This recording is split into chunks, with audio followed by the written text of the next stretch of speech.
Good afternoon, ladies and gentlemen. Here's another video from your boy B Adventures. How are y'all? I hope you all are doing great. Today I'll be talking about how to fix a quarter panel on an 07. Technically every single Silverado that you have. So I'm just gonna say 07 to 2013. This is the latest model, which is a 2013 LT fully loaded. So this one here, I'll title the video for a rust, because according to what I saw online, most of them get rusty from here. This was not a rusty incident. This was an accident. We left it parked right down there, sideways by the driveway, and then someone hit it. So this was an accident repair. So here's what I did first.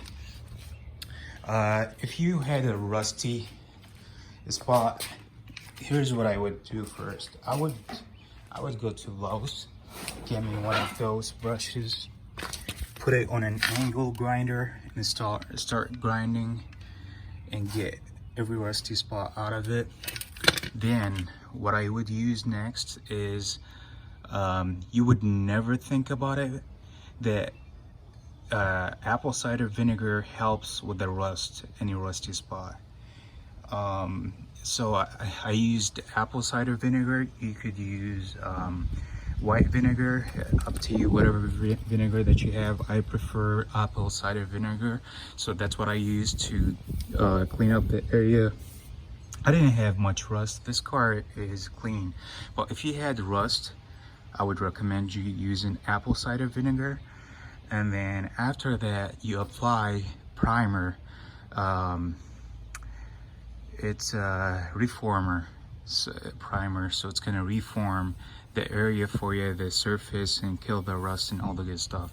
And then after you cure it for 24 hours, or help it cure for 24 hours, I would use, if you had holes, for me, I had dents, like big dents here and there, and as you can see, this whole area was gone. I had to pull it out and then make a new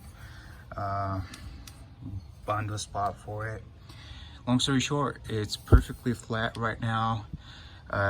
This is here. If you basically move your like the tip of your nail on this, it's not gonna stop. It's very smooth. So here's what I did. I used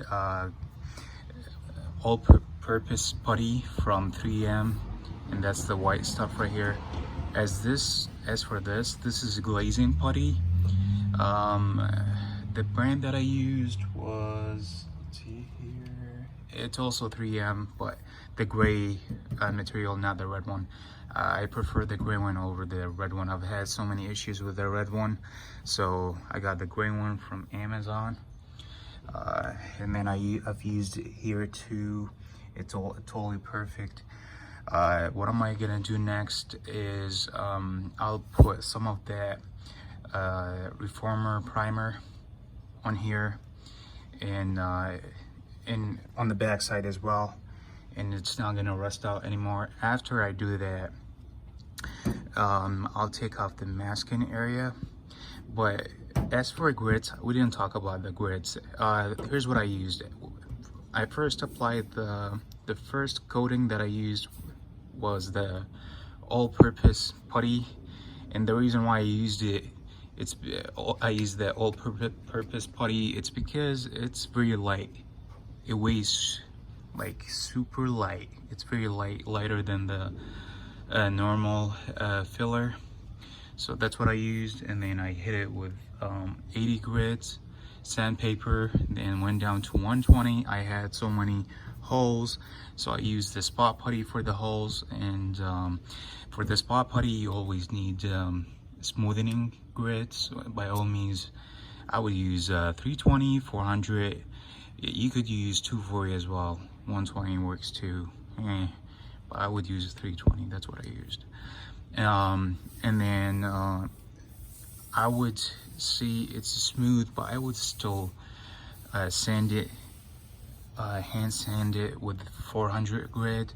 And if you could see here, it's not this spot is not perfect. So for these spots, I would use 400 grit for show. And then I would, after I do all of that and make sure it's smooth, I'll basically hit it with a primer from far away.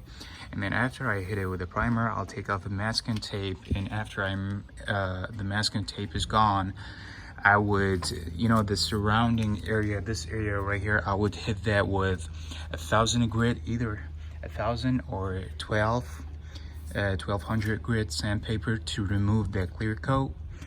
And then basically, once I remove the clear coat, I can paint that area.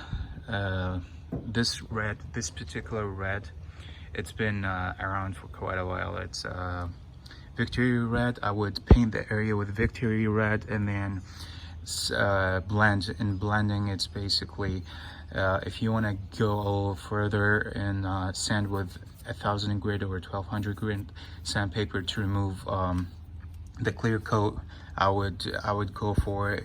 And then basically what I would do next is simply apply the clear coat on it.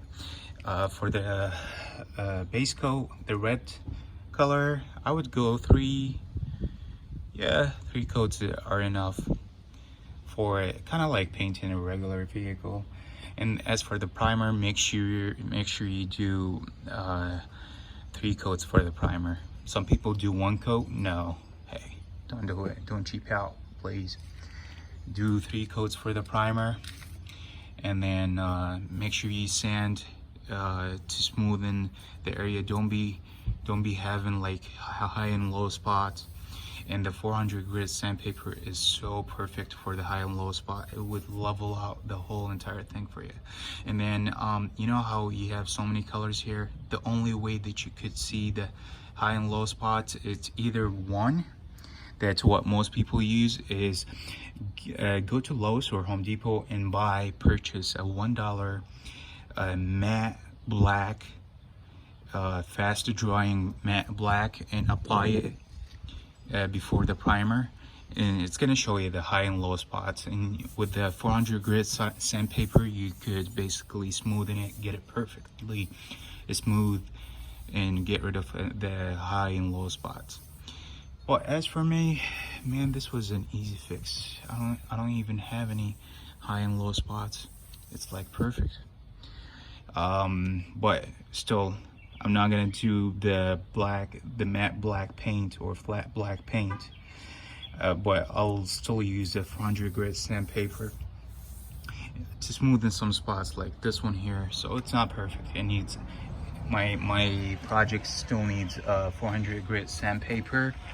With that being in mind, this is gonna conclude the video for today. 3 coats of primer, 3 coats of base coat, which is the red in my case. In your case, it might be black, gray, so on and so forth. And then 2 coats of clear, and that's about it. And make sure, if you have rust, make sure you get yourself one of these. And as of now, that's about it.